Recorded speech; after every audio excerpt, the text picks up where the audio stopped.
In World War II, more soldiers were defeated by cold than by bullets. Not tanks, not bombs, not enemy fire. The cold. Entire units collapsed to frostbite, trench foot and frozen limbs. Men who survived artillery lost toes, feet and legs without firing another shot. And yet, hidden inside this chaos was a simple boot trick, a low-tech survival hack. So effective, it quietly saved thousands of lives. Then it vanished, not banned, not disproven, just forgotten. And here's the part that should make you uncomfortable. It still works today. World War II forced soldiers into environments the human body was never meant to survive. The Eastern Front, the Ardennes forest, the mountains of Norway, frozen trenches in Finland. Temperatures plunged below -40 degrees. Boots froze solid overnight. Socks turned into ice. Blood stopped circulating. Frostbite didn't begin with pain. It began with numbness. Men didn't even realize their feet were dying until it was too late. Medical reports from the war describe something horrifying. More soldiers were removed from combat due to cold injuries than from enemy gunfire during certain campaigns. Armies weren't losing battles, they were losing feet. Here's the irony. World War II armies issued advanced boots, thick leather, heavy insulation, tight lacing to lock in warmth. And that was the mistake. Tight boots restricted blood flow. Moisture from sweat stayed trapped. When soldiers stopped moving, that moisture froze. A wet foot inside a tight boot in sub-zero temperatures is a recipe for amputation. Doctors noticed something strange. Soldiers with worse boots sometimes survived longer. Then, quietly, field medics, mountaineers, and experienced winter fighters began doing something different, something that sounded wrong. They made their boots looser, not tighter, looser. They removed insoles, sized boots up, not down, stuffed them with dry air instead of padding. And most importantly, they stopped wearing just one pair of socks.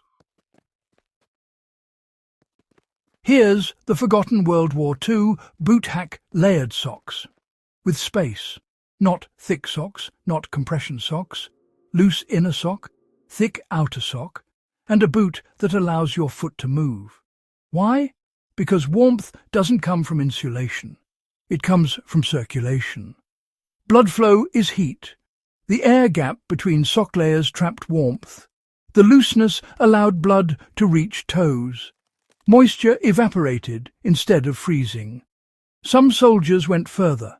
They wrapped feet in newspaper, cloth strips, even dried grass. Not for padding, but for air pockets. Air is the best insulation humans have ever discovered. This wasn't theory. On the Eastern Front, German mountain units who adopted loose boot protocols reported dramatic drops in frostbite cases. Finnish soldiers, masters of winter warfare, never wore tight boots. Soviet troops trained in Siberia were taught the same rule. If your boots feel snug, you're already in danger. The body doesn't freeze from outside in. It freezes from inside out when blood can no longer move. So why wasn't this standardized? Why didn't every army adopt it? Because it contradicted doctrine. Military thinking favored control, uniformity, tight gear, clean lines. Loose boots looked undisciplined. Improvised insulation looked unprofessional. And after the war, boot manufacturers had something to sell. More insulation, more padding, tighter fits. No one profits from telling you that less might save your limbs. Fast forward to now. Modern boots are, well, warmer than ever. High-tech materials, thermal linings, advanced membranes, yeah, all of that. And yet, frostbite still happens. Hikers lose toes, hunters suffer trench foot, outdoor workers collapse in cold environments. Because, you see, the human body hasn't changed. Blood still needs room to flow. Moisture still kills heat. Air still insulates better than foam. The World War II boot hack wasn't really about gear. It was about physiology. This isn't advice to throw away modern equipment, not at all. It's just a reminder of one rule: never choke your circulation. If you're in cold conditions, size boots slightly larger, avoid compression socks, layer loosely, keep feet dry, change socks often, and allow airspace. Warmth isn't about squeezing heat in. It's about letting heat move. World War II didn't just teach us how wars are fought. It taught us something deeper, that sometimes the simplest survival knowledge gets buried under complexity.